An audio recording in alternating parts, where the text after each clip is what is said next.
ज्ञानों बिजली पड़ रही थी सारी। अब ये महिमा तो गा रही है देवी उस कि वो सबका मालिक है, सबसे ऊपर है, सर्वोपरि है, उसी की भक्ति करनी चाहिए। और कदे उसने अक्षर ब्रह्म, कदे उसने पर ब्रह्म, और फिर ने कहा ब्रह्म की पूजा करो, ओम नाम है, आड़े छोड़ दी ला गाड़ी। अब पुण्यात्माओं ये न्यो विचलित हो गए। वो ज्ञानी आत्मा चाले थे भगवान प्राप्ति, उन्होंने जैसा भी इन वेदों को जिसने समझा है, उन वेदों के अनुसार जिसने जैसा भी समझाया ज्ञानियों को, उनको ये पता हो गया कि वह एक भगवान की भक्ति करनी चाहिए, न तीर्थ व्रत कोई भी और पूजा नहीं करनी, जैसा भी देवी ने स्वयं बताया। और न ही इन पूजा के विषय में किसी वेद में अन्य उपासना जो हम करते हैं लोक वेद के आधार पर, और न ही गीता जी में कहीं वर्णन नहीं। गीता जी ने सिर्फ ये कहा मेरा एक ओम मंत्र है, नथिंग एल्स, और उस परम अक्षर ब्रह्म का है ओम तत्सत।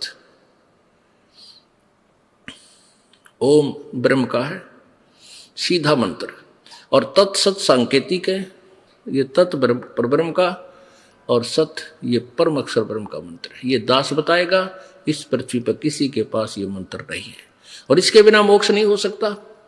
अगर किसी इस दास से ये मंत्र प्राप्त करके कोई दान करने लग जाएगा, वो अधिकारी नहीं है, वो नकली पासपोर्ट बना रहा है, वो फिर वहां पकड़े जाएंगे, दोनों बनाने वाला भी और बनवाने वाला भी, दोनों पिटेंगे भगवान के दरबार में।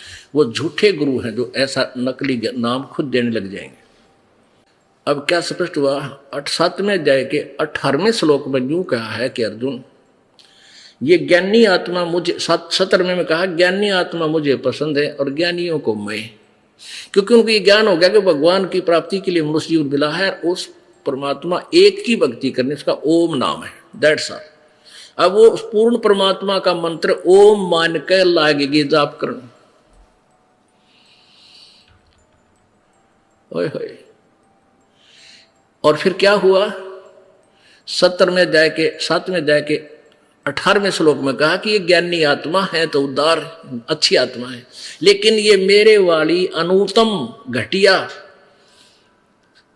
गति में आश्रित है। ओहो, अपने आत्मा देखो, इन अनुवादकर्ताओं ने किसा जुल्म कर रखा है। अनुत्तम का अर्थ सर्वश्रेष्ठ लिख रखा है। अरे उत्तम माने बढ़िया, अनुत्तम माने घटिया, अश्रेष्ठ। आप 4ठी कक्षा के बालक ने पूछ ले, वो बता देगा। इनको ज्ञान तो था ही नहीं, इन्होंने ब्रह्म इस कृष्ण जी को सर्वोपरि पावर मान रखी थी, और ये सोच कर अनुवाद कर दिया कि श्री कृष्ण जी अपनी साधना को अनुत्तम क्यों कह रहे हैं। अब बताएंगे, वो श्री कृष्ण जी नहीं बोल रहे थे, उसमें वो काल बोल रहा था। और ब्रह्म की साधना करने वाले भी कैसे जाल में फंसे रहे, जीवन नष्ट करके। ये भी अनुत्तम है, ये साधना पूर्ण मोक्षदायक नहीं है। अब पहले ये दिखाते हैं अनुत्तम शब्द की व्याख्या। श्रीमद् भगवत गीता अध्याय नंबर ये 7 ही चल रहा है, अध्याय नंबर 7 का। अब श्लोक नंबर 17, 16 और 17, अध्याय 7 16 पढ़ा। ये तो हो गया कि जो मेरी पूजा भी ना करते दुष्कृत कर्म करने वाले 15वां में। 16 में कहा है कि भारतवंशी में श्रेष्ठ अर्जुन, उत्तम कर्म करने वाले अर्थार्थी, आर्त, जिज्ञासी और ज्ञानी, ये 4 प्रकार के भगतजन यानी ब्रह्म की साधना करते मुझको भजते हैं। 17वें में कहा कि उनमें से नित्य मुझ में एक ही भाव से सतित अनन्य भक्ति, प्रेम भाव भक्ति वाला ज्ञानी भक्त मुझे पसंद है, और ज्ञानी को मैं पसंद हूँ। अति उत्तम है, क्योंकि वह मुझको तत्व से जानने वाला, ज्ञानी को मैं अत्यंत प्रिय हूँ, और वह ज्ञानी मुझे प्रिय है, क्योंकि वो कहता है मेरी पूजा करता है इसलिए मुझे प्रिय। 18वें में कमाल कर दिया, उदारा सर्वे एव एते ज्ञानी तु आत्मा एव मे मतम। मेरे विचार में गीता ज्ञानदाता कहता है ये सभी ज्ञानी आत्मा है तो उदार नेक है। आस्तित सही युक्त आत्मा माम एव अनुतमाम गतिम। वो सभी अच्छी आत्मा तो है, लेकिन वो माम एवं मेरे वाली ही अनुत्तम गति में आश्रित है। युक्तात्मा भली भगवान की भक्ति करने वाली आस्थित है, सही युक्तात्मा माम एवं अनुत्तमाम गतिम, इन्होंने अनुत्तम का अर्थ लिख दिया अति उत्तम गति स्वरूप में मुझ में श्रेष्ठ है, अड़ा बैठा बैठा दिया, जबकि ये लिखना था। अब इसका अब जो प्रसंग चल रहा है, अब प्रसंग चल रहा है कि गीता ज्ञानदाता किसी और भगवान के बारे में साधना के लिए प्रेरित कर रहा है और अपनी साधना को अन्य ब्रह्मा विष्णु महेश की पूजाओं से अच्छी बताता हुआ फिर भी अपने को अनुत्तम कहता है। अब कैसे कहता है, इसका एक एग्जाम्पल देते हैं।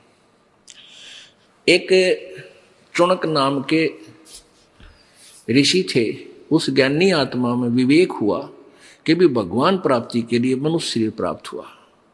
वो संतों ऋषियों के पास गया, उन्होंने यही ज्ञान दिया, भाई परमात्मा मोक्ष चाहता है तो केवल एक पूर्ण परमात्मा की भक्ति कर, उसका ओम नाम है।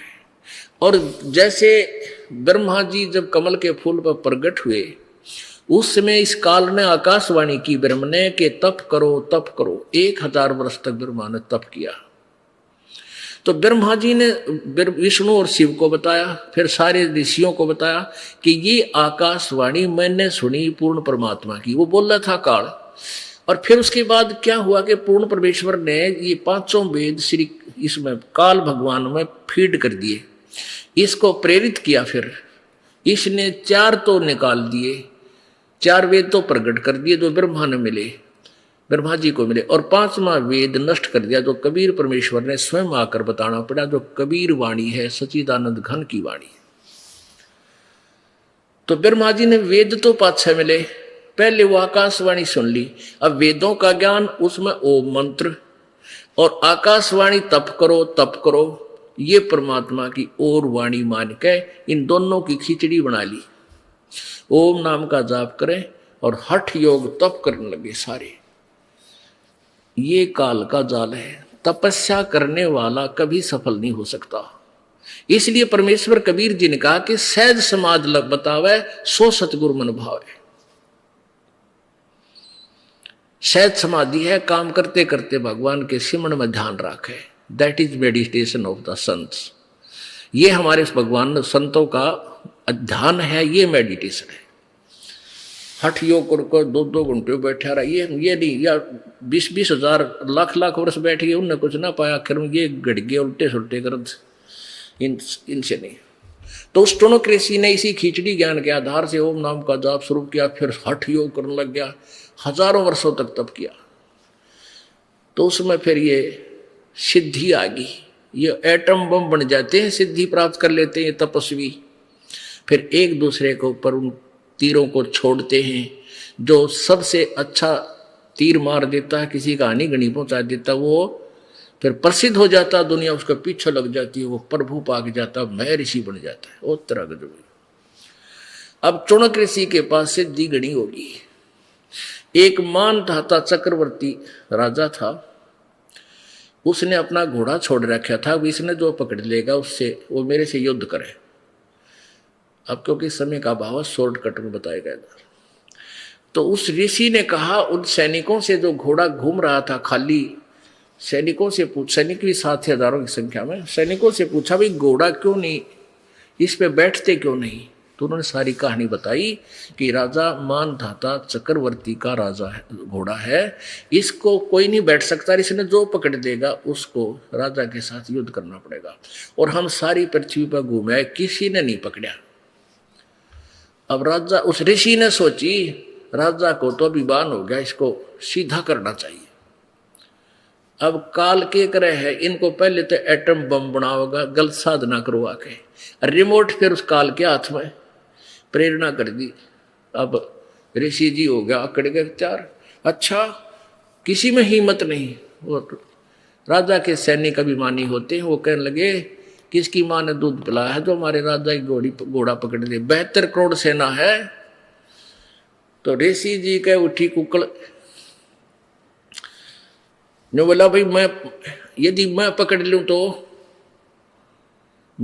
लूं तो क्या होगा?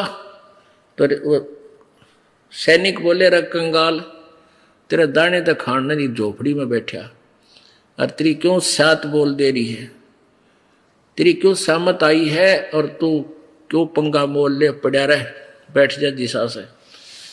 तो ऋषि बोला, भाई मन ने यो घोड़ा पकड़ दिया और कह दे तुम्हारे राजा को जाके मेरे से युद्ध कर ले। अब वो वापस चले गए, घोड़ा वहीं बांध गए उसके वृक्ष के। वो तो बहाना ढूंढ रहे थे, अगला इसके लिए मजा चखवा देंगे बादशाह से कह के। अब नमक मिर्च ला के राजा श्रृंगार दिया उन्हें। राजा ने क्या किया, 72 करोड़ सेना में से 18 करोड़ की एक टुकड़ी तैयार की, 4 पार्ट बना दिए 18 करोड़ के, और एक आदमी को मारने के लिए 18 करोड़ सेना का लाबड़दा भेज दिया। उधर से ऋषि ने क्या किया, अपने जीवन में जो कमाई करी थी वो 4 एटम बम बना दिए, सिद्धियों से 4 एटम बम बना दिए, 4 पुतली। एक पुतली छोड़ दी, उसने अनेक रूप बना धारण किए और सबके 18 करोड़ सेना को कत्लेआम कर दिया। तो कहने का भाव, राजा ने दूसरी टुकड़ी भेज दी, ऋषि ने फिर एटम बम दूसरा छोड़ दिया, 72 करोड़ सेना का नाश कर दिया। किसने? उस ज्ञानी आत्मा ने। ओए हाय, और ज्ञानी था, गधा था होता है। बता, राजा अपनी काम कर रहे हैं, वो अपनी भक्ति कर रहा है, क्यों पंगे में बांध दिया, बैठा रहता बोल वाला, पर कार टेकन दे है। तो उसको इसलिए अनुत्तम कहा गीता ज्ञानदाता ने, मेरी साधना भी ठीक हो ना, या भी उत्तम नहीं है, अनुत्तम है, अकेले जुल्म कर दिया। अब देखो पुण्यात्मा कोई हथियार तो मार दे, और चाहे कोई भाई वचन शब्द शक्ति से मार दे, दोनों का पाप है। और यहां पुण्य और पाप दोनों के न्यारे न्यारे अकाउंट ओपन रहते हैं, दोनों का खाता अलग चलता है, पुण्य न्यारे लिखे जा है और पाप अलग है। अब जैसी भी उस ऋषि ने तपस्या ओम नाम का जाप किया था, वो पुण्य न्यारे है, और ये 72 करोड़ सेना का नाश कर दिया, ये पाप न्यारे लिखती है। पहले तो इसको पुण्य देगा, स्वर्ग में देवता बनाओगा हैं, और फिर पृथ्वी का राजा बना देगा, और फिर इसने कुत्ता बनाओगा काल कर्मानुसार, और इसके अक्षर में कीड़े पड़ेंगे इस चुनक ऋषि के, और इसकी वह दुर्गति होगी, ये 72 करोड़ सेना जो मारी वो भोग भी भोगना होगा, और नरकमठ हो क्या जाएगा। अब इसलिए गीता ज्ञानदाता कहता है कि मेरी साधना भी अनुत्तम है, घटिया है। और गीता जी अध्याय नंबर 7 के श्लोक नंबर 19 में बताया है कि बहुनाम जन्मानाम अंते ज्ञानवान माम प्रपद्यते। बहुत बहुत जन्मों के किसी एक अंत के जन्म में कोई ज्ञानी मेरी ब्रह्म तक की सक भक्ति करता ना, तो नीचे देवी देवता भैरो भूत इंदम टाली बजाए जाए, घंटी बजाता रहता है, मेरी पूजा दे एकादा करे को दे, और वो फिर इसी साधना। और कहते हैं वासुदेव सर्वमिति स महात्मा सुदुर्लभ है, ये बताने वाला कि वो वासुदेव, वो सर्वशक्ति भगवान, सबका मालिक, सब पर जिसका कंट्रोल है, वो वासुदेव, वो महात्मा, ये बताने वाला कि ये नहीं, ना ब्रह्म पूजा के योग्य है जिसे पूर्ण मोक्ष नहीं हो सकता, ना ब्रह्मा विष्णु महेश से मोक्ष हो सकता, ना परब्रह्म से हो सकता, परम अक्षर ब्रह्म उस वासुदेव से वही पूजा के योग्य है, वही पूर्ण मोक्षदायक है, वही पाप नाशक है, और वही अविनाशी है। ये बताने वाला संत तो बड़ी मुश्किल से मिलेगा, अति दुर्लभ है, सुदुर्लभ है। बहुनाम जन्मानाम अंते, ये देखिए 7वां अध्याय का ये 18वां तो आपने पढ़ लिया, इन्हें अनुत्तम का अर्थ अति उत्तम कर रखे हैं। थरा गजब, ये बालक भी बताया दे इस गलती ने था, 4ठी कक्षा का बच्चा। 19 में क्या लिखा है, बहुनाम जन्मानाम अंते ज्ञानवान माम प्रपद्यते। ओह, बहुत बहुत जन्मों के अंत के जन्म में कोई ज्ञानी, एकादा ज्ञानी मुझे मेरी भक्ति करता है, और वासुदेव सर्वम इति स महात्मा सुदुर्लभ है, ये बताने वाला कि ये कोई पूजा के योग नहीं, ना ब्रह्म ना परब्रह्म ना ब्रह्मा विष्णु महेश, वो वासुदेव सर्व परम अक्षर ब्रह्म ही पूजा के योग्य है। सर्वम यानी सब कुछ वही है, वासुदेव है सर्वम इति, बस यही यह बताने वाला स महात्मा सुदुर्लभ, वो संत तो बड़ी मुश्किल से मिलेगा। इन्होंने अनुवाद गलत किया है। बहुत जन्मों के अंत में जन्म में तत्व ज्ञान को प्राप्त पुरुष सब कुछ वासुदेव ही इस प्रकार मुझको भजता है, वह महात्मा अत्यंत दुर्लभ है। नहीं, ये इन उठ पटांग करना था, जबकि मैं ज्ञान कह था ही नहीं। अपने आत्मा ये कोई कृपा है भगवान की, ये बहुत बड़ा सिलेबस है, बहुत बड़ा पाठ्यक्रम है सदग्रंथों का। कारण क्या है? वैसे तो सिंपल सा था, परमात्मा ने 4 बात कह रखी है, भाई ये नाम जाप करो, ये मर्यादा रखो और सब पूजा त्याग दो। अगर इतनी बात को ही मान ले तो ही काफी है, लेकिन ये मानना क्यों करे? ये सब सिलेबस पूरा हो जाएगा जब आपके हृदय में सच्ची बात दसेगी कि कबीर जी जो कहा करते हो सत्य थी। अपने आत्माओं दिल तय करे है कि सवेरे तक लगा रहूं और आपको ज्ञान देता रहूं। क्योंकि पहले क्या करते थे, फिल्म देखा करते और VCR ले आया करते किराए पर, वो 100 रुपये एक नाइट के लिया करते और 3 फिल्म ले आते 3-3 घंटे की, कहा तो सारी ये देखेंगे 100 रुपये पूरे कर लेंगे। ये हमारी अपनी वह सोच थी। और ला के सामने 6 बजे और बैठ जाते, बुनवाए जानते, 4 पिए जाते, सारी रात काट देते, सुबह हो जाता और सुबह अपने काम पर जाते।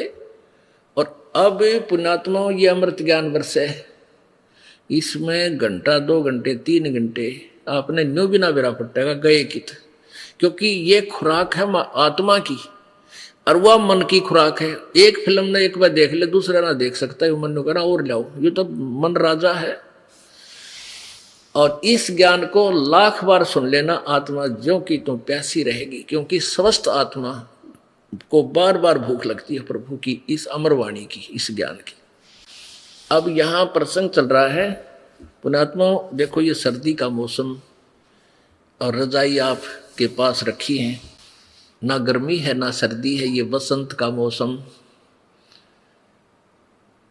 अब पुण्यात्माओं जैसे कोई सफर में आते हैं वक्त अपने काम वश, चल यहाँ तो आते हैं, उनको तो पुण्य मिलता है उस दुख का। जैसे अपने कोई कार्यवश पेट के लिए कोई जाता है कहीं धंधा करने के लिए और ट्रेन में चढ़ जाता है, एक पैर पे खड़ा हो जाता है, इतनी भीड़ होती है और 12-12 घंटे कदे उस पैर न रख ले, कदे उसने उठा ले, और कति की तो चस्कन ने भी जगह कोई ना, कि तब पेशाब करें उसमें वह भी जगह कोई नहीं, और वो भी टाइम पास करते हैं।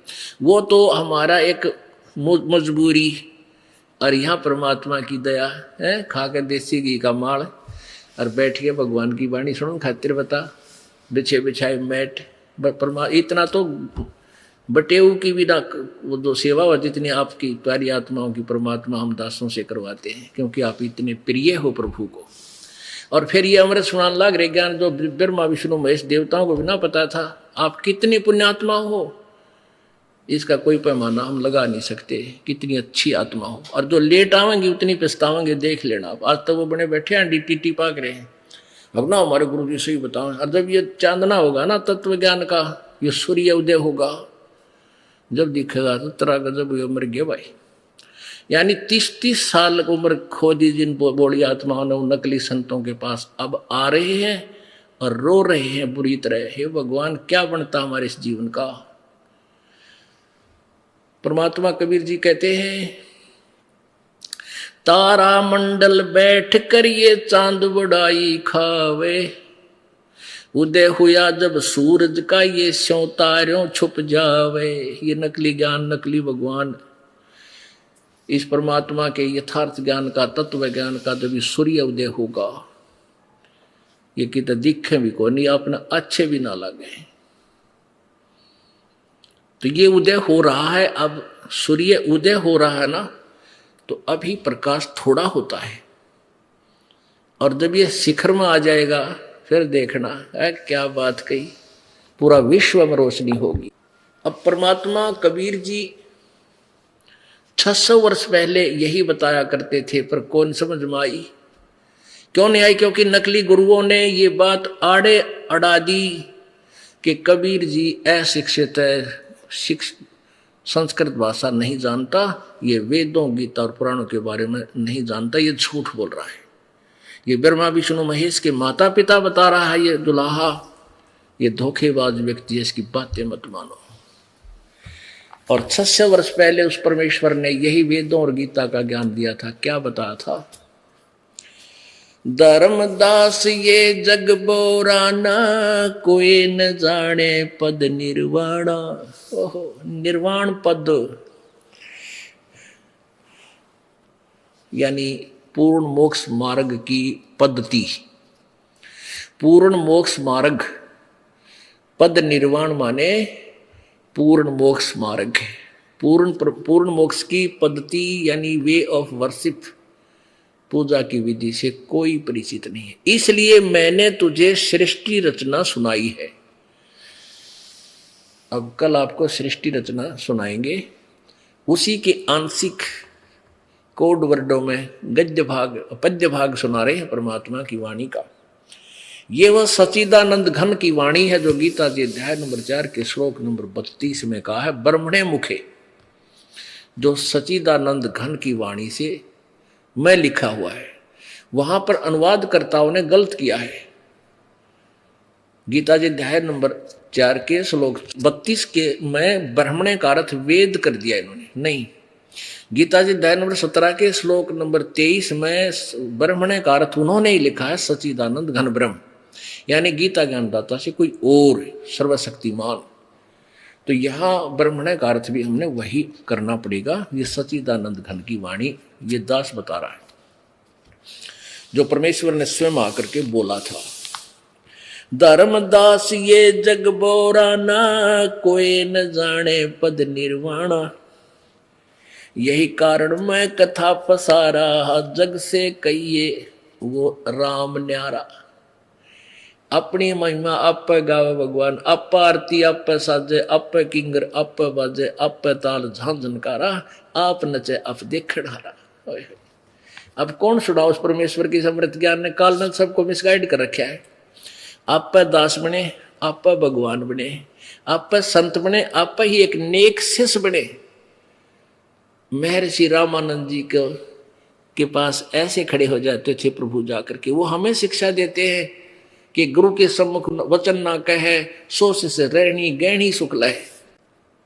यही ज्ञान जग जीव सुनावो, सब जीवों का भरम नसाओ। ये जो बता रहा हूं ये ज्ञान सबको सुना दे और सबका भरम नाश कर दे। क्या? अब मैं तुमसे कहूं चिताई, तेरे देवन की उत्पत्ति भाई।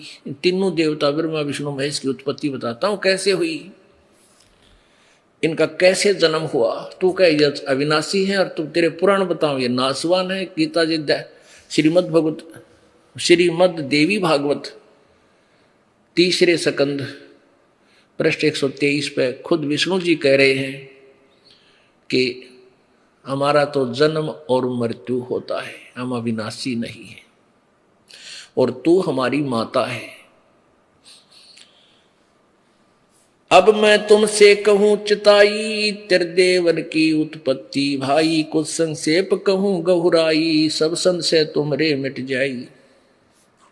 भरम गए जग वेद पुराना, आदि राम का भेद न जाना। उस आदि राम के बारे में कोई नहीं जानते। राम राम सब जगत बखाने, आदि राम कोई बिरला जाने। उस परम अक्षर ब्रह्म को तो कोई बिरला ही जानता है, और उन बिरलों में तो वो आप पे थे भगवान जान दिए, और था कोई ना। एक समय ये दास अपने कुछ भक्तों को उसके साथ कबीर परमात्मा के वो मुख्य स्थान देखने चल पड़े। तो हम बांधवगढ़ गए, बांधवगढ़ से फिर हम कबीर वट देखा भरूच के पास गुजरात में। फिर गुजरात में भी हम गए वहाँ जामनगर में। जामनगर में एक भगत संत बैठा, वहाँ का संचालक, वहाँ मॉडर्न टाइप का आदमी वो। उससे हमारे भक्तों ने प्रश्न किया कि महाराज जी कबीर साहब की का प्रचार क्यों नहीं हो रहा, क्या कारण है? वो कहता मैं कर रहा हूँ प्रचार, देख इंटरनेट पे मैंने सब ये चित्र फीड कर रखे हैं कबीर साहब के, उन चित्र बना रखे थे लीलाओं के। और देखो सबसे पहले हमारा ही वेबसाइट है, वो दिखाया उसने, वो खोला, देख तो वो हमारा सेवक बोला जी देखें आज कितने देख रहे हैं अपने इस नेटवर्क नाप के ने। उसमें देखा तो एक आदमी देख रहा था। वो बोला एक देख रहा है, तो हमारे भगत बोले यू तेरे वाला खुल रहा है, यू ये दिखे तने एक और नहीं, इसने कोई देखता तेरे वाले। तो कहने का भाव ये है कि वो बिरले संतों में तो परमात्मा कबीर जी ही एक थे जो अपने ही विषय में बताने आए थे। राम राम सब जगत बखाने, आदि राम कोई बिरला जाने। साहब साहब सब कहे हैं, लेकिन उस आदि साहब सबसे पहले वाले सनातन परमात्मा को यानी पूर्ण ब्रह्म को कोई बिरला जानता है। अब जो कथा मैं तुझे सुनाने जा रहा हूं इसको कहते हैं ज्ञानी सुने तो हृदय लगाई, बुद्धिमान सुनेगा तो मान जाएगा भाई सच्ची बात कही है, क्योंकि प्रमाण दे दिए साथ की साथ। और मूर्ख सुने तो गम नहीं पाई नो का, अब अपनी सब कहते हैं ज्ञानी सुने सो हृदय लगाई, मूर्ख सुने तो गम ना पाई। क्या बताने जा रहा हूं इसको, माँ अष्टंगी पिता निरंजन, ये जमदार वंशन अंजन। इनकी माँ या अष्टंगी है ब्रह्मा विष्णु महेश की, और इनका पिता यो ज्योति निरंजन काल है। अब इसको मैं समझाऊंगा, बुद्धिमानता आंखें देख लेंगे शास्त्रों को मान जाएंगे, मूर्ख मान्य ना करते तो मरो की तरह जाकर ना मानते तो मत मानो, बुद्धिमान अवश्य मानेंगे। पहले की निरंजन राई, पीछे से माया उपजाई, माया रूप देख अति शोभा, देव निरंजन तन मन लोभा। कामदेव धर्मराय सताए, देवी को तुरंत दरकाए, पेट से देवी करी पुकारा, साहेब मेरा करो उबारा। टेर सुनी तब हमता आए, अष्टंगी के बंध छुड़वाए। इस काल ने दुर्गा को खा लिया था, अर्थात इसने बद व्यवहार करना चाहा था, तो दुर्गा ने सूक्ष्म रूप बना के इसके पेट में शरण ली थी। तो परमेश्वर कबीर जी वहां जोगजीत रूप धारण करके गए थे अपने पुत्र का, और इसके पेट से दुर्गा को निकालकर इनको 21 ब्रह्मांड समेत वहां सतलोक से नीचे ढा दिया था, फेंक दिया था, भगा दिया था। और उस दिन के बाद इसका नाम काल हुआ। 1 लाख मानव श्रीधारी प्राणी खाने का इसको श्राप लग गया, 1.25 लाख उत्पन्न करने का इसको ये श्राप लग गया। पेट से देवी करी पुकारा, साहेब मेरा करो उबारा। टेर सुनी तब हमता आए, अष्टंगी का बंध छुड़वाए। सतलोक में कीन्हा दुराचारी, काल निरंजन दीन्हा निकारी। माया समेत दिया भगाई, 16 शंख कोस दूरी पर आई। 16 शंख कोस सतलोक से ही आ गए, 21 ब्रह्मांड इसके यहां चक्कर लगाने लगे। अष्टंगी और काल अब दोई, मंद कर्म से गए बेगोई। धर्मराय को हिकमत की ना, नख रेखा से भग कर लीना। फिर इन्होंने ब्रह्मा विष्णु में दुर्गा और काल ने संतान उत्पत्ति की।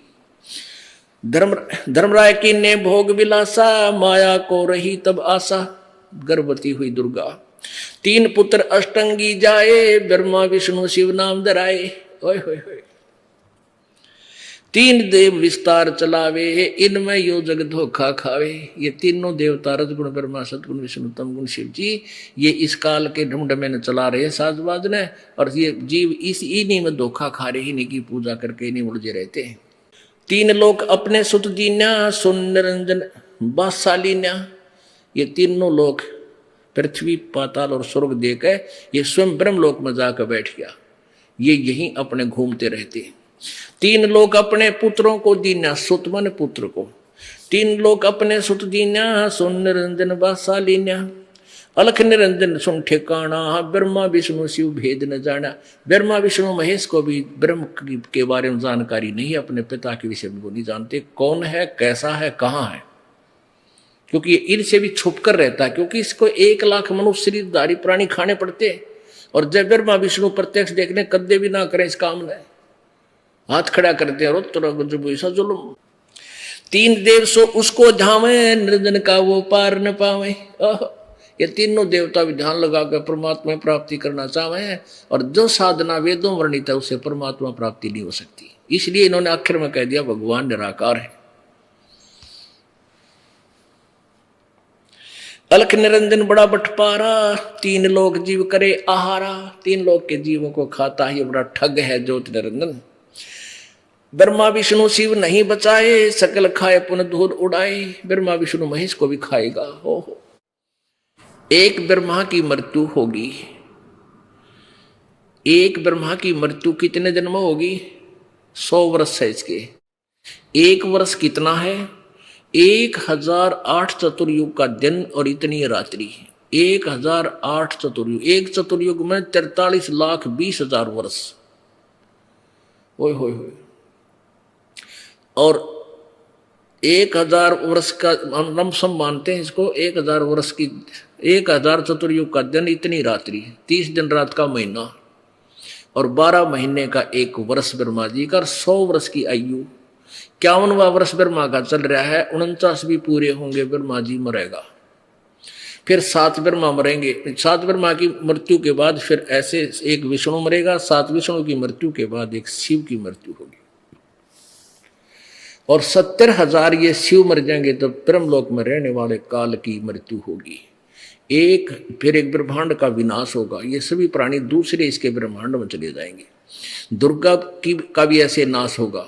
फिर ये दोनों युवा रूप में प्रभु कृपा, कबीर जी की कृपा से, उनके वरदान के आधार से ये दोनों युवा रूप में फिर प्रकट होंगे। फिर ये ऐसे भोग विलास करके फिर पुत्र 3 तैयार करेंगे। फिर उनसे इसका अगले ब्रह्मांड में ये ढमढमा फिर शुरू होगा। तो यहाँ क्या कहता है कि अलख निरंजन बड़ा बटपारा, 3 लोग जीव करे आहारा। ब्रह्मा विष्णु शिव नहीं बचाए, सकल खाए पुन धूड़ उड़ाए। इन ब्रह्मा विष्णु महेश को भी खाता है। ये भी तपस्या पर बोने जाते हैं। फिर ये ब्रह्मा विष्णु महेश तो अपना पुण्य पूरा करके समाप्त हो जाते हैं, 184 जूनियों में चले जाते हैं। फिर अच्छी पुण्यात्माओं को फिर से वो नए सिरे से ब्रह्मा विष्णु महेश के रूप में उत्पन्न करता है। तिनके सुत हैं तीनों देवा, ये अंदर जीव करते हैं सेवा। इस दुर्गा और काल के ये 3 पुत्र हैं। ये अंधे ज्ञानहीन प्राणी इन ब्रह्मा विष्णु, रजगुण ब्रह्मा, सदगुण विष्णु, तमगुण शिव जी की पूजा करते हैं। इनकी सेवा करते। सेवा माने पूजा। तिनके सुत हैं तीनों देवा, अंदर जीव करते हैं सेवा। का अकाल पुरुष काहू नहीं चीन्या, काल पाए सभी गैलीन्या। उस अकाल पुरुष को कोई नहीं समझ सका। ये काल को भगवान मान बैठे, तुम सभी राजी होकर प्रसन्न हुए बैठे हो।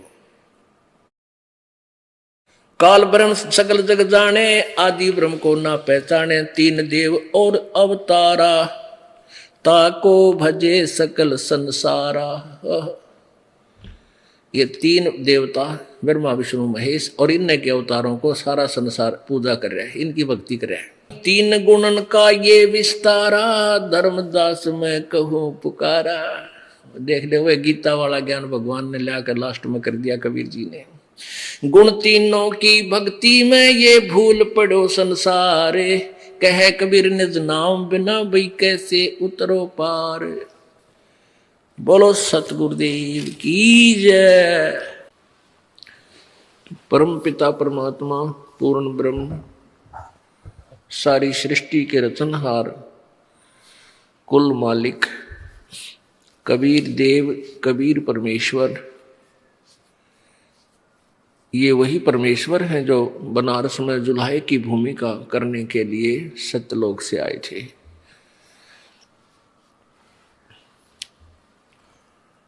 और उस दौरान परमेश्वर स्वयं ही तत्वदर्शी संत की भूमिका की और स्वयं ही वे एक दास की भूमिका की। उन्होंने स्वयं ही दास बने, स्वयं ही एक तत्वदर्शी संत बने और स्वयं ही एक योग्य शिष्य की भूमिका की। और परमेश्वर ने हमारे लिए एक उदाहरण छोड़ा कि परमात्मा पाने के लिए जो तुम साधनाएं कर रहे हो, कोई वन में चला जाता है, कोई तप करता है, कोई एक टांग पे खड़ा होकर तप रहा है, कोई उपवास रखता है, कोई ये सोच रहा है कि हम शादी ना करा के ब्रह्मचारी रहकर ही परमात्मा प्राप्ति होती है। इन सभी भ्रमणाओं का विनाश करने के लिए परमात्मा ने एक लीला की थी। एक मनुष्य जैसा जीवन व्यतीत किया। स्वयं ही उन्होंने अपना काम करके, जैसे कपड़ा बुनने का कार्य करके अपना निर्वाह किया, हमारे लिए किया, हमारे को ये दिखाने के लिए किया कि मैं बहुत निर्धन व्यक्ति हूँ और फिर भी परमात्मा पाऊंगा, क्योंकि मैं साधना वो कर रहा हूँ जो हमारे सदग्रंथों में वर्णित है। और आप जी कर रहे हो शास्त्रों के विरुद्ध। गीता जी अध्याय नंबर 16 के श्लोक 23 में कहा कि जो शास्त्र विधि को त्याग कर मनमाना आचरण करते हैं। मनमाना का अर्थ होता है अपनी मनमुखी मंत्र बना लिए, मनमुखी अपना जाप करने लगे। कोई व्रत कर रहा है, कोई सोमवार का, कोई मंगलवार का, कोई ऐसे शनिवार का, कोई एकादशी का, तो ये व्रत कहीं भी किसी सदग्रंथ में वर्णित नहीं है। ये मनमुखी साधना है। एक गीता जी अध्याय नंबर 8 के श्लोक नंबर 13 में गीता ज्ञानदाता ब्रह्म कह रहा है कि मेरा एक ओम अक्षर है, उच्चारण करके जाप करने का, नथिंग एल्स, और कुछ नहीं, कोई जाप नहीं, कोई मंत्र नहीं। इसके अतिरिक्त कोई भी मंत्र संत देता है वो शास्त्र विधि को त्याग के मनमाना आचरण है, जिससे कोई लाभ नहीं हो पा रहा, हो ही नहीं सकता। आम को बीजने के लिए, आम की प्राप्ति के लिए आम का ही बीजना पड़ेगा, और अन्य बीज देने से आम का पेड़ नहीं लगेगा, नहीं उगेगा। तो इसलिए परमात्मा हमें याद दिलाते थे कि जो साधना मैं कर रहा हूं सतनाम की, इस सतनाम के जाप से मोक्ष होगा। अब कबीरपंथी सतनाम सतनाम जाप देने लग गए, और गीता जी में लिखा है 17वें अध्याय के 23वें श्लोक में कि उस परमेश्वर का, पूर्ण परमात्मा की भक्ति का मंत्र 3 मंत्र का है, ओम तत्सत। तत् और सत ये सांकेतिक है। तो ये जो पौराणिक लोग हैं, हिंदू धर्म के गुरु थे, ये लागे जन हरि ओम और लगा दिया साथ में, हरि ओम तत्सत।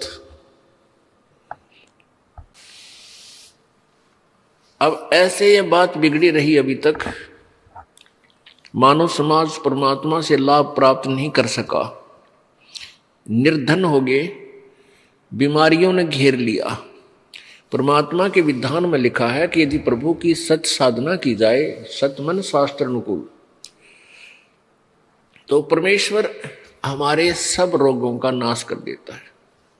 ये अपने वेद भी गवाही देते हैं, और परमात्मा से परिचित संत भी गवाही देते हैं। हरदम खोज हनोज हाजिर, त्रिवेणी के तीर है, दास गरीब तबीब सतगुरु, वो बंदी छोड़ कबीर है। तबीब का अर्थ होता है वैद्य, डॉक्टर, कि कबीर परमात्मा सब रोगों का वैद्य है। शरीर के रोग भी जो हमारे यहाँ लगते हैं, और आत्मा के रोग का भी वो वैद्य है। आत्मा का रोग कौन सा है? जन्म और मृत्यु का। और शरीर के रोग हैं जो किसी का खांसी होगी, किसी का कैंसर हो जाती है, किसी का अक्षय रोग हो गया, किसी प्रकार का कोई भी किसी प्रकार का रोग है, परमात्मा की भक्ति जाप से वो ठीक हो जाता है। ये यहाँ लाखों उदाहरण है कबीर परमात्मा की शक्ति से, इस दास के द्वारा उपदेश प्राप्त प्राणियों को, जिनके ब्रेन ट्यूमर थी, ऑपरेशन बोल दिए गए थे, जिनके दोनों गुर्दे खराब थे, जिनके कैंसर हो गई थी, एड्स थी, जो एड्स का कितना इलाज नहीं, और वो भी ठीक हो जाते हैं। क्यों? परमात्मा सुप्रीम पावर है, वो जो चाहे सो कर सकता है।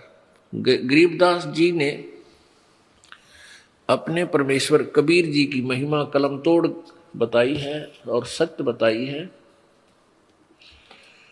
उन्होंने कहा है कि सतगुरु जो चाहे सो कर ही। पुण्यात्मा, सतगुरु एक ही होता है एक समय में, क्योंकि परमात्मा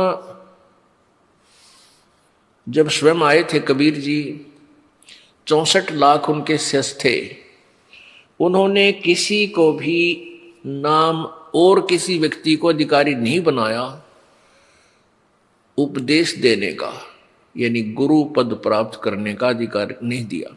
क्यों नहीं दिया? क्योंकि गुरु पद प्राप्त करना कोई बालकों का खेल नहीं है। ये तो अपने सिर पर एक भार धरने वाली बात है, अपना कर्म बिगाड़ने वाली बात है। और सतगुरु के बिना ये इतना भार कोई सहन कर नहीं सकता। तो परमेश्वर स्वयं आए थे, वो सतगुरु रूप में थे। सतगुरु का अर्थ होता है जो सच्चा ज्ञान दे। वैसे तो गुरु शब्द ही बहुत होता, गुरु का अर्थ होता है मार्गदर्शक, जो अंधेरे से उजाले में लावे। लेकिन यहाँ झूठे गुरु बहुत हैं काल के, इसलिए सतगुरु यानी सच्चा गुरु, सतगुरु वही होता है जो शास्त्र अनुकूल ज्ञान बतावे।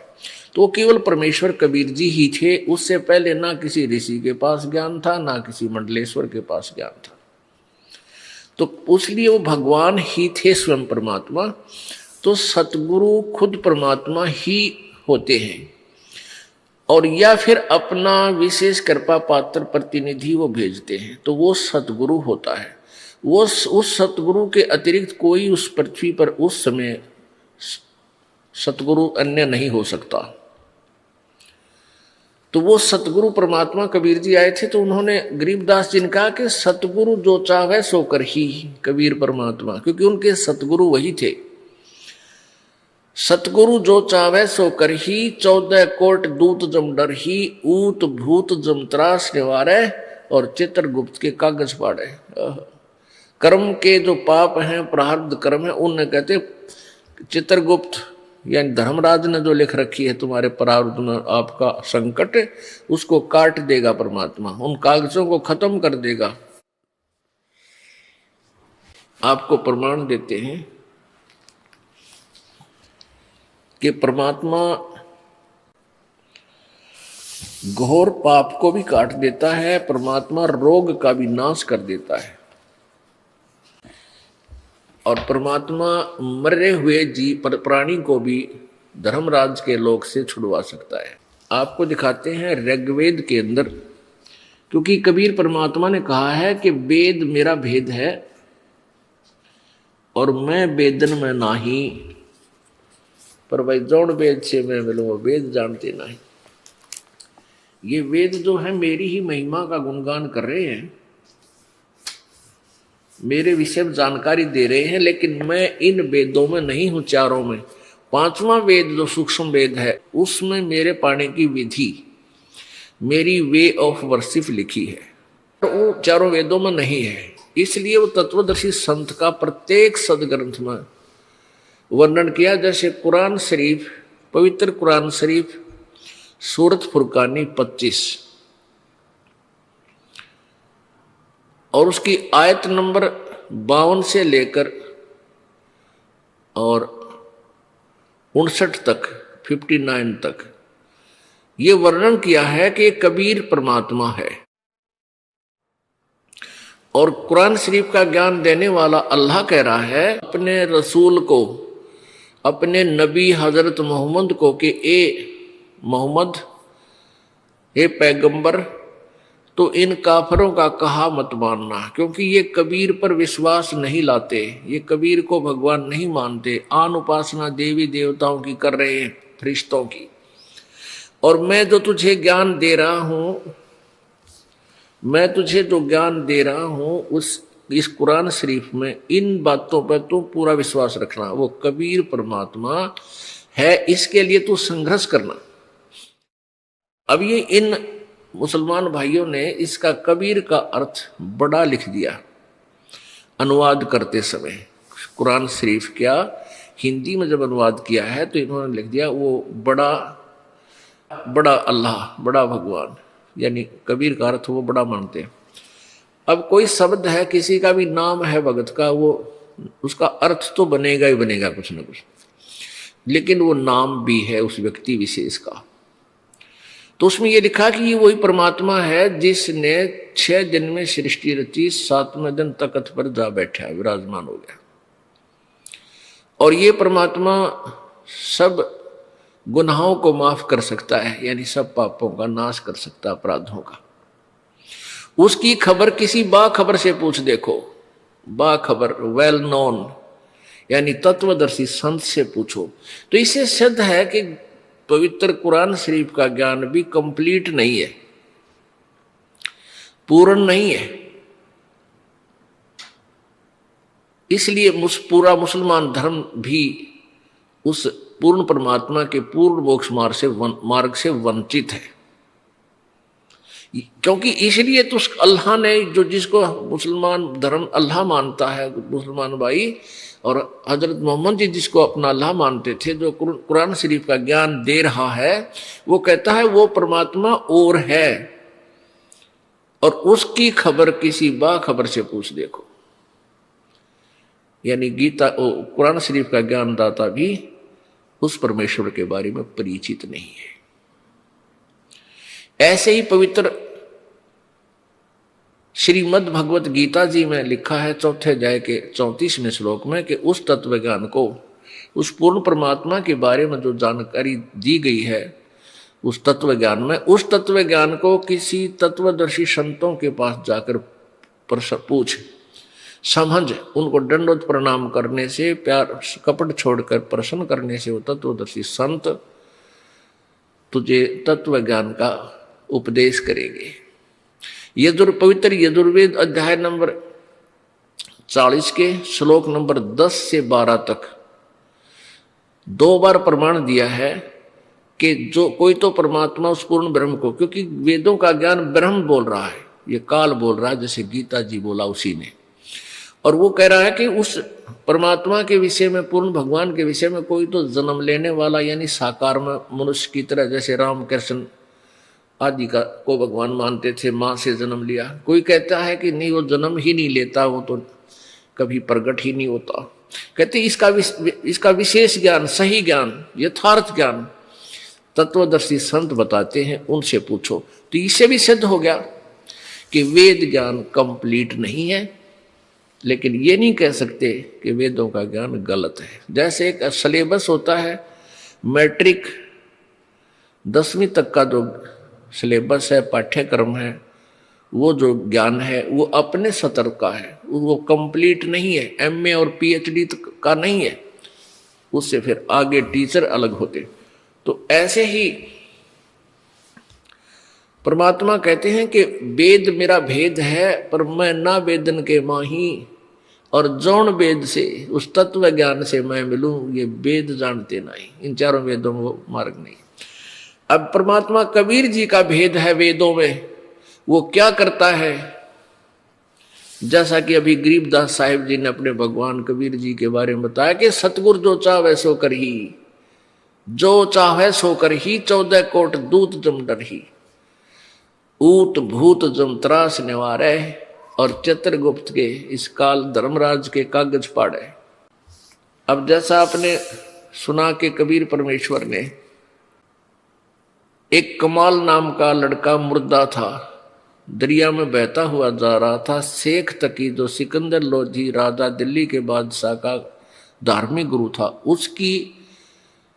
उसकी फड़क निकालने के लिए, उसका भ्रम निवारण करने के लिए परमेश्वर ने एक मुर्दा, जो कि परिवार के लोगों ने उसको मरने के उपरांत जल प्रवाह कर दिया था, और वो वहां से कम 150 किलोमीटर चल के दरिया में बहता हुआ आ चुका था। उसको जीवित किया, धर्मराज के दरबार से छुड़वा लाए वो परमात्मा। ऐसे ही एक शेख तकी, जो धार्मिक पीर था सिकंदर लोधी राजा का, उसने आखिर में ये शर्त रख दी कि मैं कबीर को अल्लाह तब मानूंगा जब ये मेरी लड़की को जीवित कर दे, जो कब्र में दबा रखी है। मृत्यु हो चुकी थी 12-13 वर्ष की कन्या की, और वो एक कब्र में दबा रखी थी। महीना सारा हो गया था, महीना 20 दिन हो गए थे। तब परमेश्वर ने कई हजार व्यक्तियों के सामने, राजा सिकंदर लोधी के सामने और पीर के सामने वो कब्र फड़वा के और कहा था, हे जीवात्मा जहां भी है कबीर हुक्म से वापस आ, इस शरीर में प्रवेश कर बेटी बाहर आ।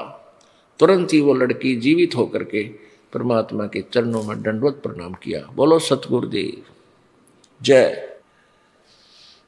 अब ये जो समागम चल रहा है पुण्यात्माओं, इस खुशी में चल रहा है कि इस दिन जो 26 तारीख है फरवरी 2010 की, यानी फागुन उतरते की द्वादशी, इस दिन कबीर परमेश्वर जी सतलोक से चलकर इस भारतवर्ष की पवित्र भूमि पर आए थे, हरियाणा में।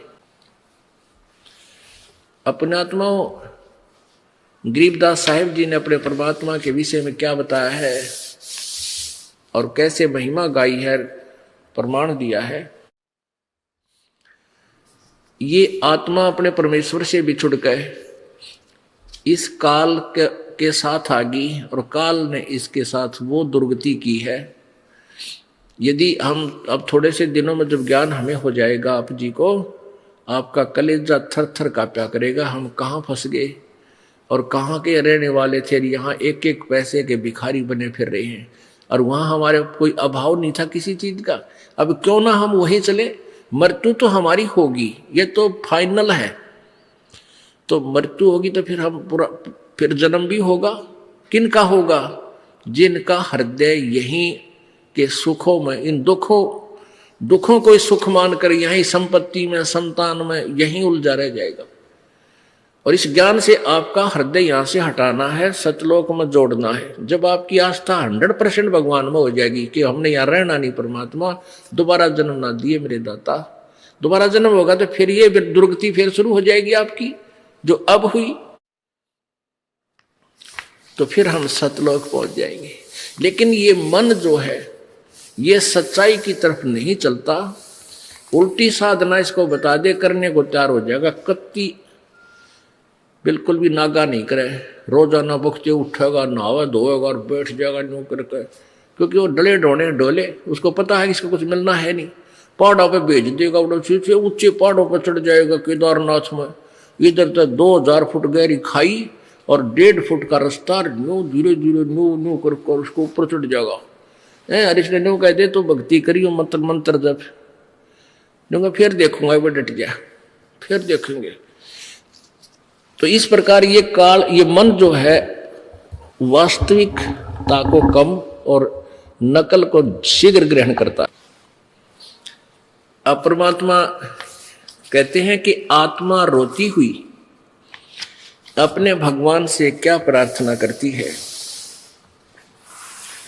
मत दे दी है बालम याणे नू, मैं तो दे दी है बालम याणे नू, मैं तो दे दी है बालम याणे नू, मैं तो दे दी है बालम याणे नू। आत्मा कहती है कि हे परमात्मा, मैं तो इस मन के साथ बांध दी और ये उल्टी बात ने शीघ्र ग्रहण करे है और सच्चाई की तरफ सरकता नहीं। मैं तो दे दी है बालम याणे नू, मैं तो दे दी है बालम याणे नू। याना मीन नादान, जिसने अकल ना हो। मैं तो दे दी है बालम याणे नू, मैं तो दे दी है बालम याणे नू, मैं तो दे दी है बालम याणे नू, मैं तो दे दी है बालम। गीता और भागवत पढ़े नहीं बूझे शब्द ठिकाने नू, गीता और भागवत पढ़ते हैं नहीं बूझे शब्द ठिकाने नू। मन मथुरा दिल द्वारका नगरी कहा करे बरसाने नू। मैं तो दे दी है बालम याणे नू, मैं तो दे दी है बालम याणे नू, मैं तो दे दी है बालम। जब फुरमान धनी का आवे को राखे घर जाने नू, जब फुरमान धनी का आवे को राखे घर जाने नू। जा सतगुरु की मैं बलिहारी जो मेटे जम तल बाणे नू। मैं तो दे दी है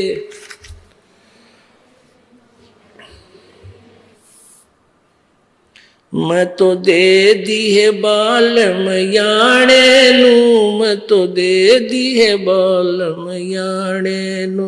मैं तो दे दी है।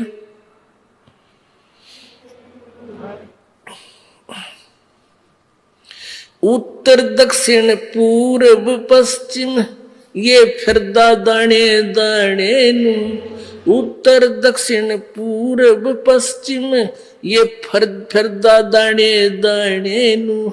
सर्व कला सतगुरु साहेब की हरि आए हरि आने नू। मैं तो दे दी है बालम याणे नू। मैं तो दे दी है बालम याणे नू। मैं तो दे दी।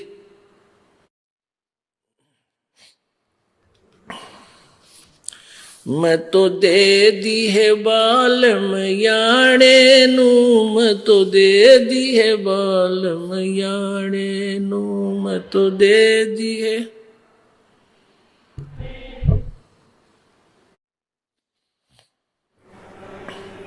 उत्तर दक्षिण पूर्व पश्चिम ये फिरदा दाने दाने नू। उत्तर दक्षिण पूर्व पश्चिम ये फिरदा दाने दाने नू। सर्व कला सतगुरु साहेब की हरि आए हरि आने नू। मैं तो दे दी है बालम याणे नू। मैं तो दे दी है बालम याणे नू। मैं तो दे दी।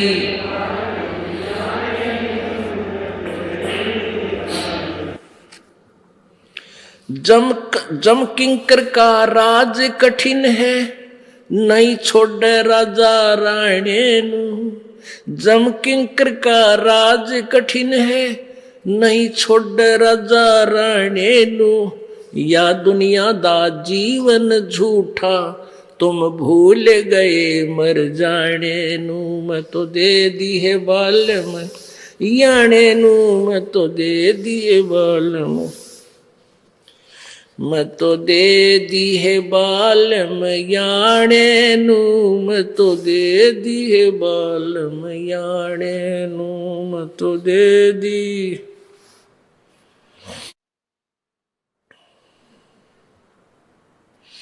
ज्ञान दराच ध्यान दी तुरिया कोई जाने पान रिसाणे नू। ज्ञान दराच ध्यान दी तुरिया कोई जाने पान रिसाणे नू। महल कपाट सतगुरु खोले अमी महार सिखाणे नू। मैं तो दे दी है बालम याणे नू। मैं तो दे दी है बालम याणे नू। मैं तो दे दी।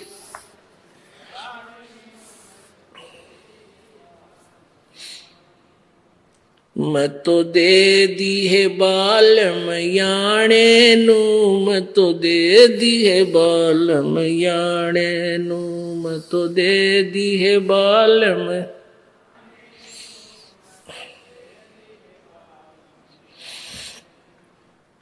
महल कपाट सतगुरु ने खोले अमी महार सिखाणे नू। महल कपाट सतगुरु ने खोले अमी महार सिखाणे नू। गरीब दास सुन भंवर उड़ावे गगन मंडल रम जाने नू। मैं तो दे दी है बालम याणे नू। मैं तो दे दी है नू। मैं तो दे दी है बालम याणे नू। मैं तो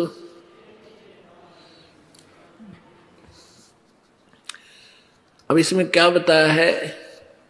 गरीबदास साहिब जी कह रहे हैं, आत्मा रो रही है और कह रही है कि हे परमात्मा, मैं तो इस क्योंकि ये मन, यहाँ का यो काल जो है, ये मन रूप में प्रत्येक प्राणी में ये भिन्न भिन्न रूप बनाकर विराजमान हो गया। और ये मन ही हमें उल्टे रास्ते, विकारों पर, यहाँ की बुराइयों में जबरदस्ती लगाता है। और सत भक्ति की तरफ जब कोई कहता है तो कदम नहीं रखता, अड़ियल घोड़े की तरह खड़ा हो जाता है, चारों पैर गाड़ के, और ना जाने कितने प्रश्न उठाते मन में, यूं कैसे होगा, यूं कैसे। और जब जंडी पूजन जाया करते, जब कद्य ऑब्जेक्शन ना हुआ है, व्रत रखा करते, किस्से का रखवा ले, जब कद्य ऑब्जेक्शन नहीं कराया, तो यहाँ परमात्मा कह रहे हैं कि आत्मा बोल रही है कि मैं तो दे दी है बाल्यम याने नू, ये मन हमारा मालिक बन बैठा, पति बन गया। और आत्मा कहती है हम तो इसका बांध दी, परमात्मा बंध गए। और ये क्या करता है, गीता और भागवत पढ़े, ना बुद्ध शब्द ठेकाने नु।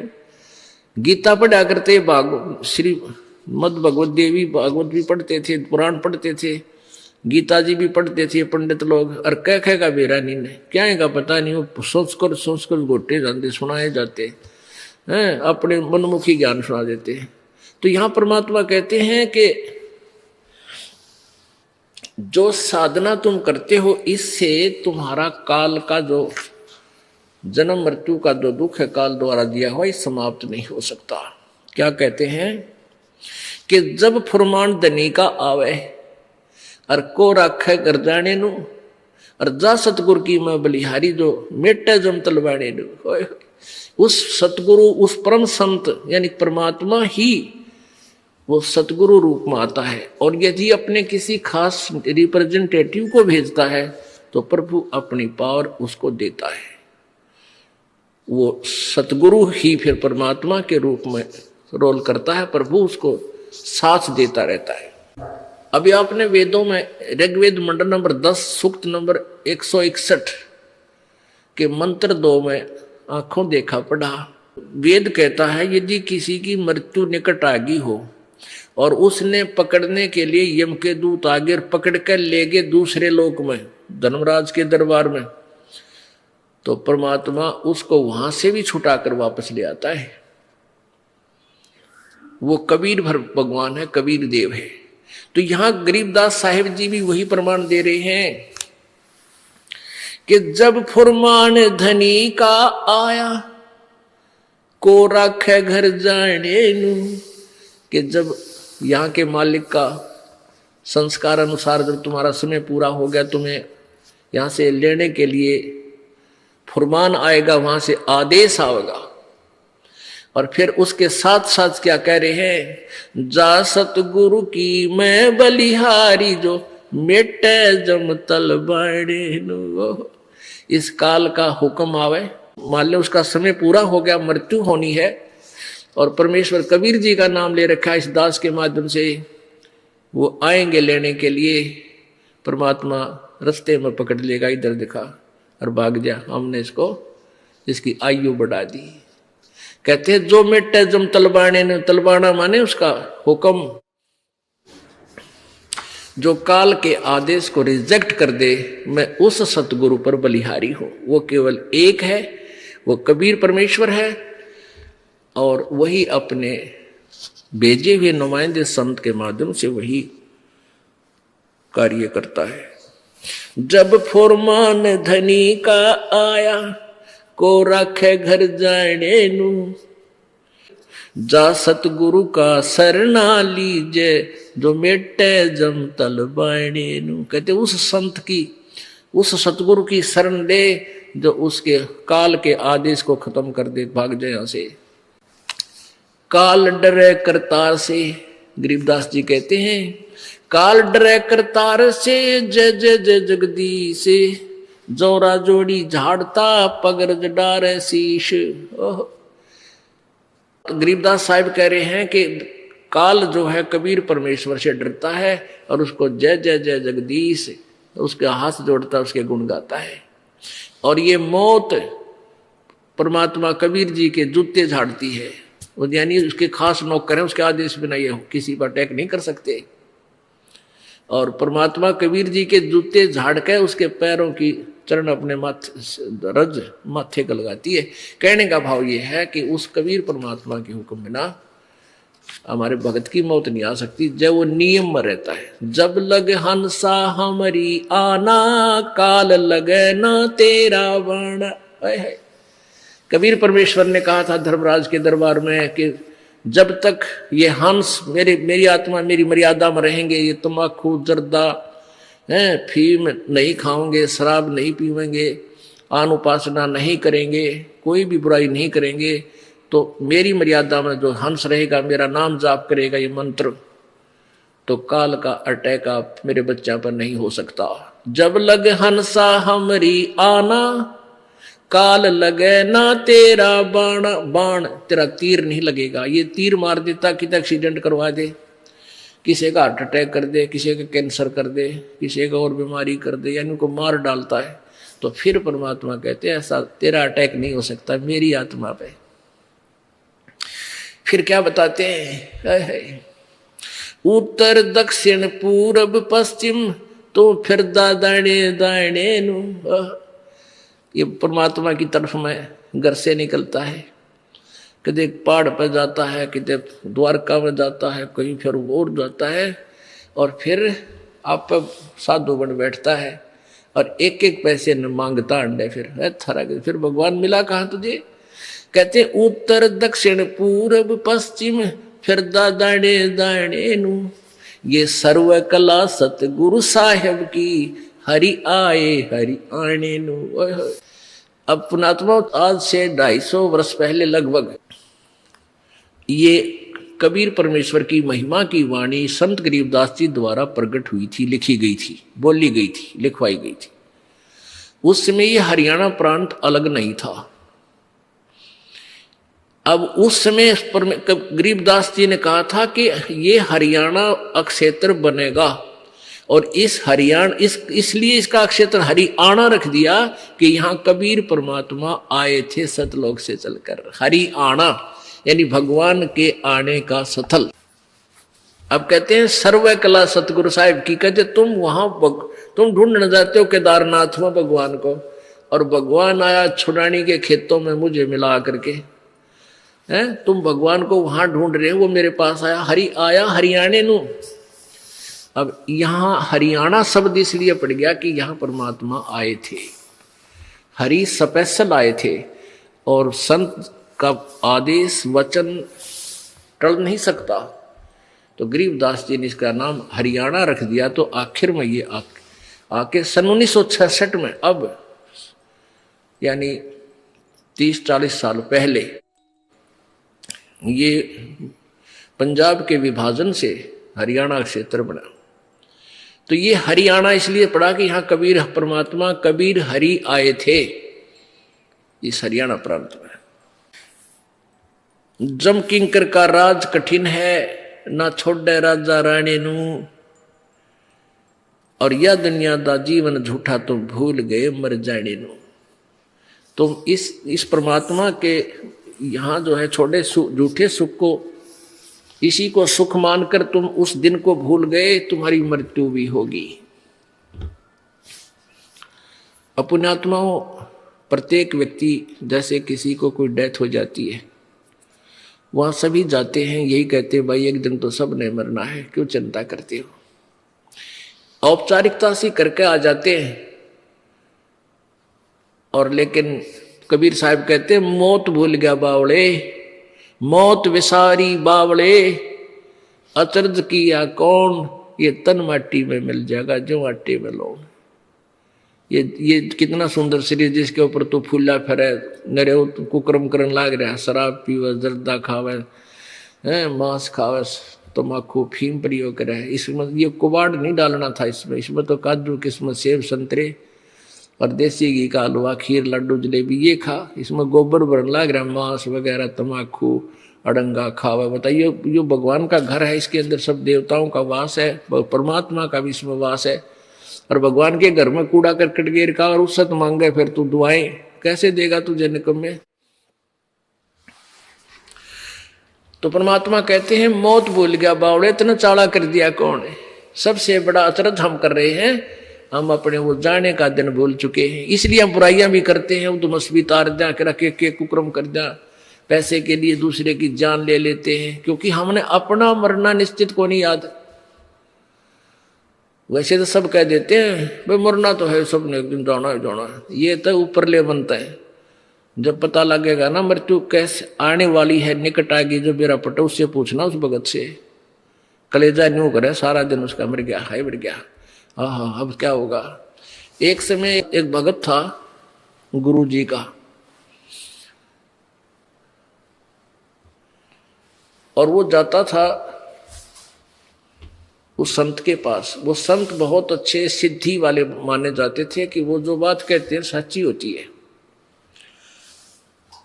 वो सेठ था पैसे वाला, 5-4 किलो 2-3 किलो सेब ले जा, कभी दूध का 2-3 किलो दूध का लोटे पर ले जा। और संत जी वहां एक रख दें उसको टोकरे में, दूध को डाल दे एक पतीले में, और पतले दुबले से थे। तो सेठ जी जिस दिन भी फल आहार ले जाता या जो भी सामान ले जाता, जाते ही कहता महाराज जी आप खाया करो, आप कुछ खाते नहीं क्या, फल फल खाओ दूध पी लो। महाराज जी बोले भाई भूख कम लग गए है मेरे को, क्या आप कोई बीमार हो? ना बीमार तक को नहीं भाई। फिर क्या बात, आपने कोई चिंता है? कहा भाई चिंता है मेरे को। क्या चिंता है महाराज जी? कि भाई मैंने अपनी मौत दिखाई दे है, मैं मरूंगा इसलिए डर लगे। और इस याद में मुझे वो मृत्यु का दिन दिखाई दे, इसलिए मेरे को खाया नहीं जाता। यह दीक्षा खाना पाना बकवाद करना ये मेरा दिल ना मानता। अब उसने सोची सब भगत ने कि गुरुजी की तो निकटतम ही समय में शरीर छोड़ने वाले हैं। कहने लगे महाराज जी कब है, कब शरीर छोड़ोगे, कितना समय है? कहने लगा भाई 40 साल बाकी रह रहे, 40 वर्ष। अब सेठ बोला ले महाराज जी कोई बात हुई, सब ने मरना ही होता है। अब फकीर फक्कड़ होकर के तुम मृत्यु से डरते हो, कह के भगत हो तुम? एक दिन तो सबने ही मरना है, 40 साल, इतने तो आप 80 साल के हो जाओगे, बेशक मर जाओ। फिर तो मृत्यु से भी क्या डरना महाराज जी, एक दिन सबने ही मरना है। बोला अच्छा भाई ठीक है खाऊंगा। अब दूसरा तीसरा दिन आओ फिर मगज चाटे, तीसरे चौथे दिन आओ फिर ये कहानी के संत ने सोचा ये पीछा ना छोड़े। राजा उस संत का शिष्य था, राजा से कहा कि राजा ये एक सेठ आपकी नगरी में, उसको फांसी की सजा सुना दे, फांसी दिए मत पर फांसी की सजा सुना दे और उसको कैद में डाल दे, और खाने की कमी मत छोड़ना उसको। राजा ने गुरुजी का आदेश था, जाते आदेश उसको पकड़ जाए सिपाही और कह दिया भाई तुमने मानस मार दिया और 302 की सजा तेरे पर लगेगी और तेरी फांसी देंगे तुझे। ऐसे ऐसे तो उन्होंने का हाथ जोड़े, काफी उसने विनय करी थी, मैं ऐसा निर्दोष आदमी हूं, मैंने कुछ नहीं किया। बोला नहीं नहीं, उसको फांसी की सजा सुना दी। दिन धर दिया 1 महीने 20 दिन का दिन रख दिया कि उस तारीख को 14 को तेरे को फांसी दी जाएगी, चतुर्दशी को। अब सेठ जी ये कोठड़ी बंद कर दिया, सारा खाने के लिए सेब संतरे काजू खास वहां रखे, और 1 लोटा 3 किलो दूध, 2-3 किलो दूध वहां पर डेली बदल दे, डेली पहुंचा दे। अब जब वो 2 दिन रह गए ना फांसी टूटन गए, वो दिन में 2 दिन शेष थे, तो गुरुजी पहुंचे वहां जहां कैदी बंद कर रखे थे, उसके सामने से गुजर रहे थे। उसने देखा, सेठ जी ने, भगत जी ने देखा कि हो तो गुरुजी आ गए। गुरुजी सत साहेब, गुरुजी राम राम। गुरुजी ने देखा, बोलिया वो मत कौन सा, वो पछाड़ना चाहो थे कौन सा है। उन्हें देखा करे भगत आप कैसे यहाँ? महाराज जी मैं कति निर्दोष हूँ, आपने पता है मैं किसा कर सकता हूँ ऐसी गलती, मैं झूठे केस में फंसा दिया। महाराज जी बोले भाई तू कमजोर बहुत हो गया कि मैं खाता पीता नहीं, देख रहे दूध भी रखा है, केले संतरे सेब शाब भी बचा तेरे पास बहुत रखे हैं, खाते नहीं आप। महाराज जी मुँह का नहीं बिना कर जाता है, क्या हो गया रे, ऐसा क्या बात होगी? मनता 14 दिखे है या 14 दिखा है कि मैं मरूंगा, अब खाया नहीं जाता। तब महाराज ने कहा बेटा तेने जैसे या 14 दिक्कत थी ना, 14-15 दिन शेष, मन वो 40 वर्ष के बाद जो मेरा दिन है नो दिखाई दे, जैसे तुझे आज दिखाई दे। पैर पकड़ दिए, अपने माफ करा दो, मैं आपकी भक्ति करूंगा, दिन रात भजन करूंगा। तो राजा बुलाया और कहा राजन छोड़ दे, तो निर्दोष आदमी है, तो बड़ा भगत आदमी है, उन्हें छोड़ दिया। तो पुण्यात्माओं न्यू कहना आसान है, मरना सब है, मटरा जो मेरा पट्टा जब कैंसर हो जाएगी, रोज दिन गिनेगा, कई दिन और रहेगी। तो पुण्यात्माओं अपनी उस मौत को याद रखो, यहां से जाना पड़ेगा, और यह याद रहेगी तो भक्ति भी होगी, कुबद भी छूटेगी, ये बुराई भी छूटेगी और परमात्मा प्राप्ति होगी। बोलो सतगुरुदेव। परम पिता परमात्मा पूर्ण ब्रह्म सारी सृष्टि के रचनहार कुल मालिक कबीर देव कबीर साहब अपनी प्यारी आत्माओं को काल के जाल से निकालने के लिए स्वयं ही सतलोक से चलकर यहां आते। लेकिन हम अज्ञान से इतने परिपूर्ण होते हैं कि हम परमात्मा को पहचान नहीं पाते, और उन अज्ञानी ऋषियों संतों और महंतों मंडलेश्वरों में ऋषियों के चक्कर में अज्ञान आधार से हम अपने ही पिता के विरुद्ध हो जाते हैं, उनसी के शत्रु बन जाते हैं। क्योंकि काल भगवान ज्योति निरंजन यही चाहता है कि परमेश्वर के बारे में इन प्राणियों को ज्ञान ना हो। लेकिन आत्मा भगवान के बिना नहीं रह पा रही, क्योंकि इसको जो सुख सतलोक में था वो यहां नहीं हो रहा। ये सोचता है, जैसे निर्धन व्यक्ति सोचता है कि धनवान हो जाऊं मैं सुखी हो जाऊंगा। धनवान को सुख सपने में भी नहीं होता।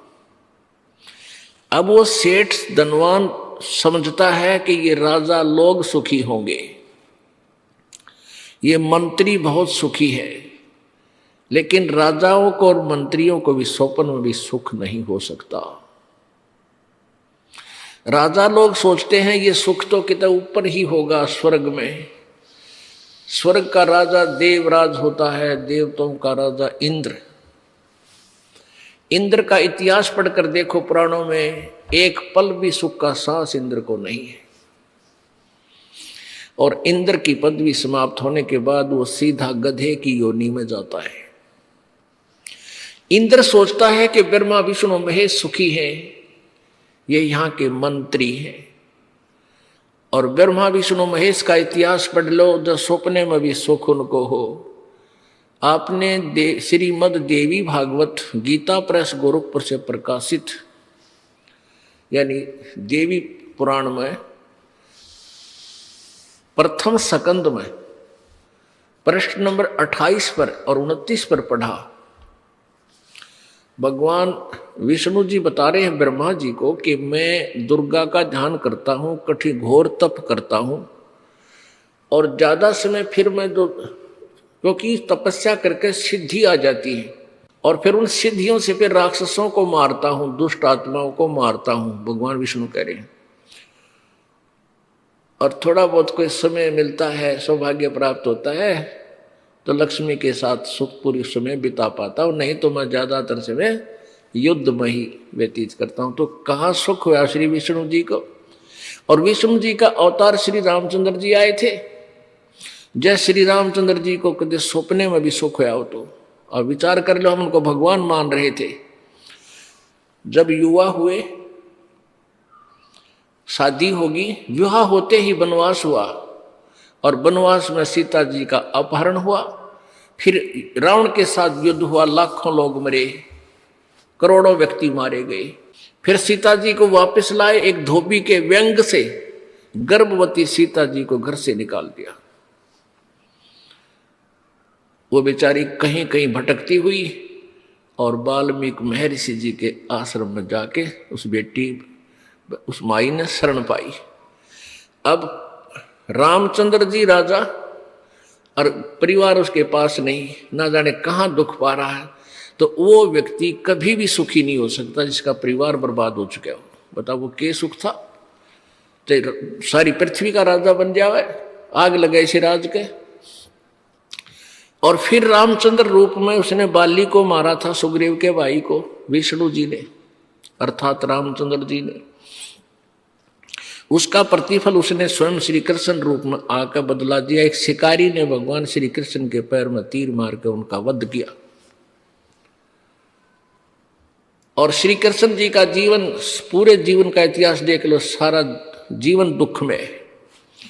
जन्म जेल में, माँ बाप जेल में, मामा शत्रु बन गया, मारने के लिए पीछे पीछे दौड़ रहा है, कभी केसी मारने जा रहा है, कभी पुतना जा रही है, कभी कोई भाग रहा है, कोई कुछ कर रहा है, कभी चाणोर उसके पीछे लगा है, कभी जरासंध और कभी काल्यवन।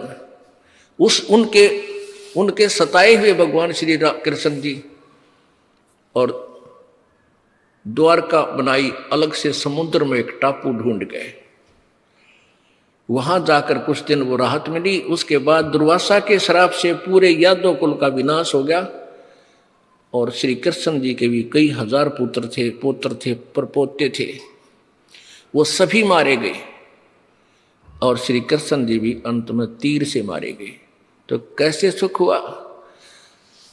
कबीर परमात्मा कहते हैं, भाई तन दर सुखिया कोई न देखा, जो देखा सो दुखिया हो।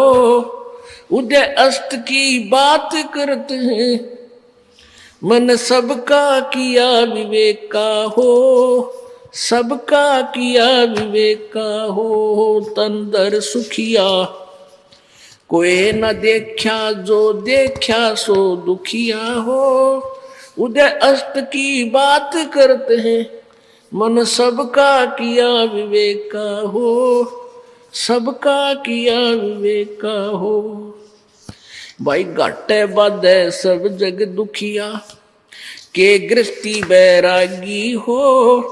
घाटे बाधे सब जग दुखिया, के गृहस्थी बैरागी हो। सुख देव ने दुख के डर में, गर्भ में माया त्यागी हो। गर्भ में माया त्यागी हो। तंदर सुखिया कोई न देखा, जो देखा सो दुखिया हो। उदय अस्त की बात करते हैं, मन सबका किया विवेक का हो, सबका किया विवेक का हो। भाई जंगम दुखिया जोगी दुखिया, तपस्वी को दुख दूना हो। जंगम दुखिया योगी दुखिया, तपस्वी को दुख दूना हो। आशा तृष्णा सब में व्यापे, कोई महल न सुना हो, कोई महल न सुना हो। तंदर सुखिया कोई न देखा, उदय अस्त की बात करते हैं, मन सबका किया विवेक का हो, सबका किया विवेक का हो। भाई साच कहूं तो ये जग ना माने, पर झूठ कही ना जाई हो। साच कहूं तो ये जग ना माने, पर झूठ कही ना जाई हो। ये ब्रह्मा विष्णु शिव जी दुखिया, जिन ये राह चलाई हो, जिन ये राह चलाई हो। तंदर सुखिया कोई न देखा, जो देखा सो दुखिया हो। उदय अस्त की बात करते हैं, मन सबका किया विवेक का हो, सबका किया विवेक का हो। भाई सुरपति दुखिया भूपति दुखिया, रंक दुखी बपरीति हो। सुरपति दुखिया भूपति दुखिया, रंक दुखी बपरीति हो। कह कबीर और सब दुखिया, एक संत सुखी मन जीती हो, संत सुखी मन जीती हो। तंदर सुखिया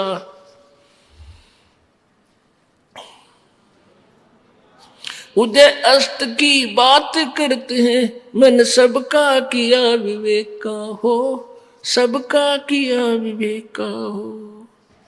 भाई सुरपति दुखिया भूपति दुखिया, रंक दुखी बपरीति हो। सुरपति दुखिया भूपति दुखिया, रंक दुखी बपरीति हो। कहे कबीर और सब दुखिया, एक संत सुखी मन जीती हो, संत सुखी मन जीती हो, तंदर सुखिया।